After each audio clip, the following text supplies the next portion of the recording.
I'm proud that a Newhouse graduate was selected student speaker, but Caitlin, you sure are a hard act to follow.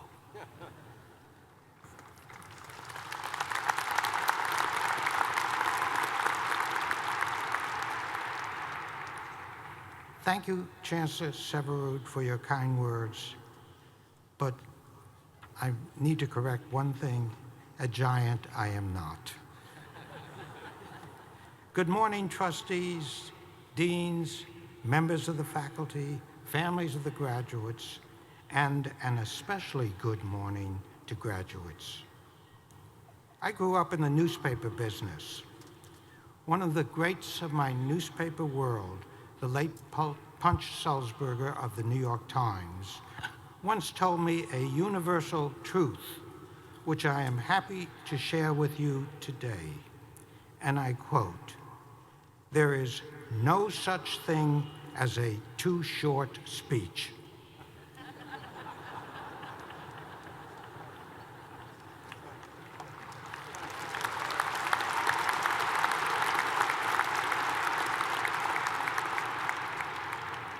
Happily for you, I've taken that dictum to heart. But this occasion, which I know has special meaning for you, has great meaning for me too. I arrived at Syracuse as a freshman in 1947. And while I did not achieve what you have, it took me 69 years to get a degree. I am extremely moved to be here alongside you today.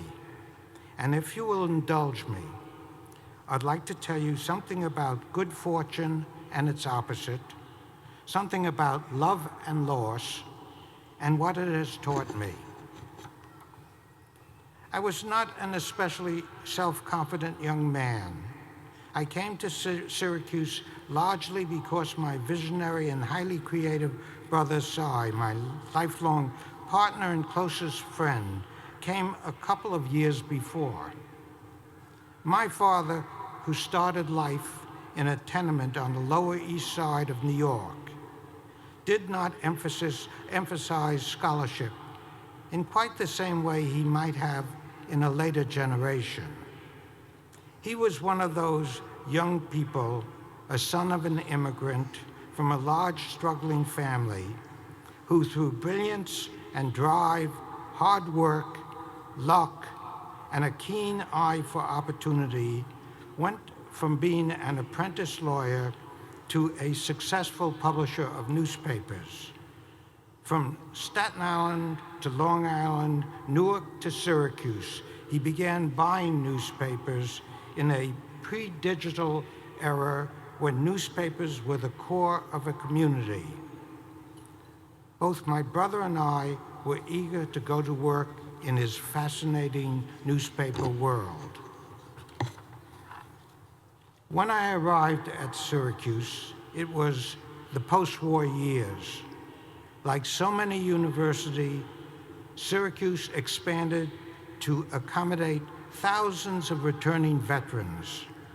The campus was filled with Quonset huts acting as dormitories and classrooms. In my freshman year, I was assigned a bunk in the hayloft in a barn on the grounds of the State Fair, 5 miles from campus. I was a shy teenager, and I wasn't exactly proving myself a great scholar. I was also impatient to begin work in my father's world, too impatient to make my way to commencement. I left Syracuse after my sophomore year. And so I went to work for a paper on Long Island called The Press. I learned the business side of newspapering, a world that is now as dated as Gutenberg himself. The art of typesetting, the mechanics of the presses, lead plates, acid-etched photos, barrels of black ink, tons of newsprint.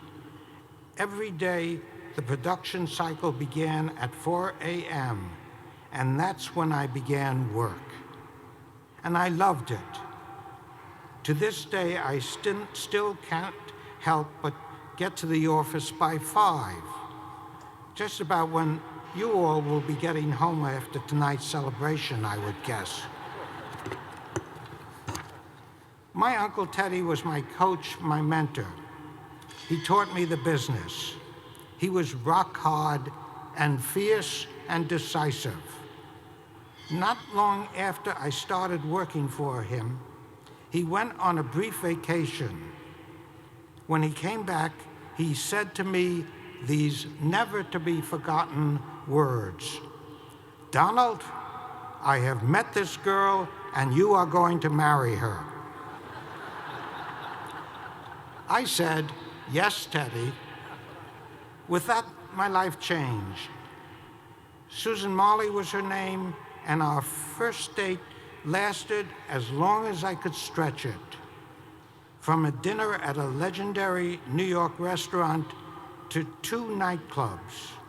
I was absolutely taken with her instantly. Susie had a dazzling smile and was charming and alive, intelligent, and boundlessly kind. And she was a Syracuse girl. At evening's end, I asked her for another date the next night, but I was broke. And so on a beautiful, starry, moon-bright summer night, we rode the Staten Island ferry, which was free.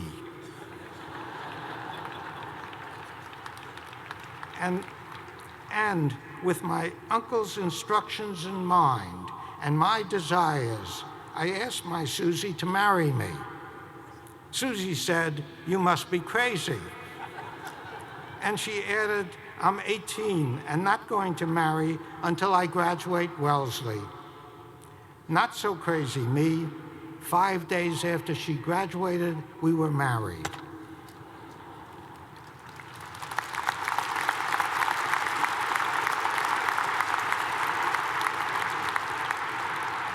Which brings me back to Syracuse University after my premature exit in 1950.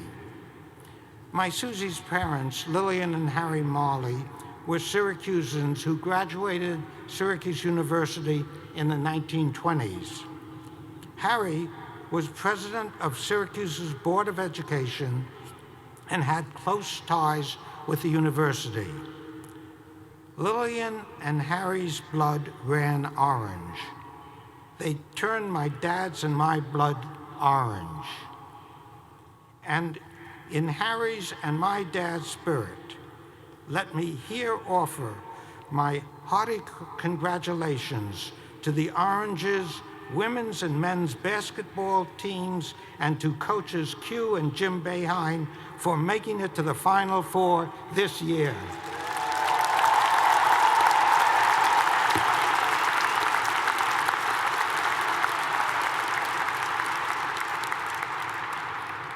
Syracuse University, as you know, has many great schools, all represented here by you.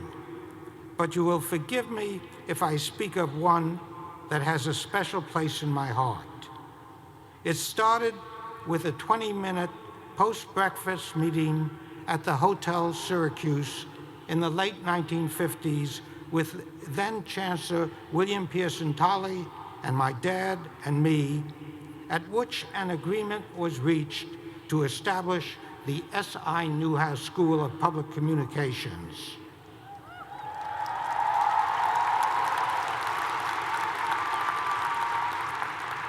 And it runs through the dedication of Newhouse I by Lyndon Baines Johnson, at which the president made the historic Gulf of Tonkin speech, the dedication of Newhouse II by CBS Titan William Paley, Newhouse III by Chief Justice John Roberts, and the rededication of Newhouse II by Oprah, and continues today with my friendship with the school's 2 great deans, David Rubin and Lorraine Branham, who deserve full credit for Newhouse being the great school it is today.